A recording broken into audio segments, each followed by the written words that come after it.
there was an intruder. Gaston considered going back upstairs and calling the police, but quickly rejected that idea. He didn't want inquisitive cops running around his house again, and he preferred to deal with the intruder in his own way. Once he did, the cops would have a puzzle to worry them: a tortured body found far from his house with sensitive parts missing. There was a window at the landing, and Gaston opened it without making a sound. He felt the warm, moist night air rush in, then stuck his head out the window and looked around. The house was set on half an acre in the fashionable Malba neighborhood, and it was completely surrounded by a brick wall. The property was tastefully illuminated by dim lights designed to show off the house and the grounds, but security had been foremost on Gaston's mind when he had them installed. He could see both the 4-foot wall in front of the house and the 8-foot wall in the rear.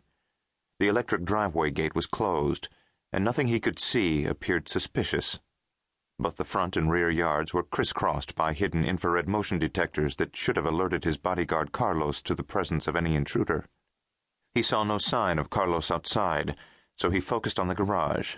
It was 20 feet from his window, and the side door was slightly ajar. He couldn't be sure, but Gaston thought he saw a dim source of illumination coming from inside the garage. Gaston opened the landing window wider and slid out feet first.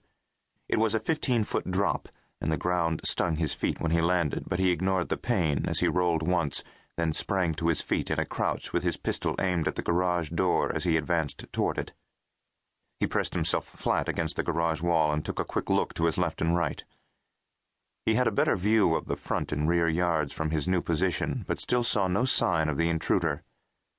Then he detected a faint odor, and knew at once what it was: burning flesh inside the garage. He lowered himself flat on the ground and peered around the door jamb. Carlos was the source of the odor. He was lying on his back on the hood of Gaston's BMW, and his shirt was the fuel for a smoldering fire that went out as Gaston watched.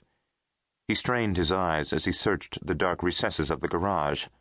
He saw only Carlos, but thought someone else inside might be lying in wait behind either the BMW or the Mercedes.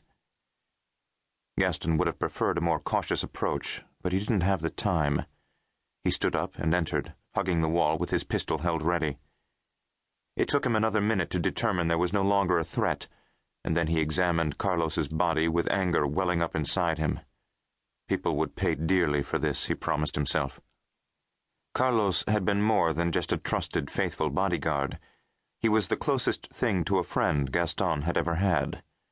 They were from the same village and had come to the United States together to pursue Gaston's business interests. Carlos had been killed by a single shot to his right eye, but death had not caught him by surprise. Gaston figured Carlos had begged for the bullet to end his suffering. He had also been shot in both kneecaps. His hands were handcuffed behind him, his mouth was stuffed with a roll of gauze, and he had been tortured with a blowtorch. It was an interrogation technique Gaston knew well, because he had seen Carlos himself perform it. His face was burned, and there was nothing left of his eyebrows and mustache. That was where the flame had been applied first, Gaston figured, because that was the way Carlos used to do it. First the face, to get the victim's total attention, and show him that the interrogation was to be a serious affair, and next the armpits. Carlos's shirt was burned away at both armpits, and that was probably when he had been offered a chance to talk. Carlos hadn't, and the procedure had continued, starting at his navel and working down to his groin. His shirt and pants were burned away in a straight line from his 4th button to the bottom of his fly. His flesh was charred black, and all his pubic hair had been burned away. That was when Carlos had talked, Gaston knew, because the next step in the procedure hadn't been applied to him. Carlos's shoes hadn't been burned. Carlos was a big man, strong and tough, so even though he had been shot in both kneecaps, Gaston figured it still took 2 men to hold him down during that painful session. That meant 2 or more opponents, with at least one of them in the house. Tough odds, Gaston realized, but he would have the element of surprise on his side. Or would he? In a near panic, Gaston rolled Carlos's body off the car and saw at once that the situation was even worse. Carlos always wore an electronic wristband while guarding the house, and the device was keyed to the motion detectors. An LED display told him when a beam had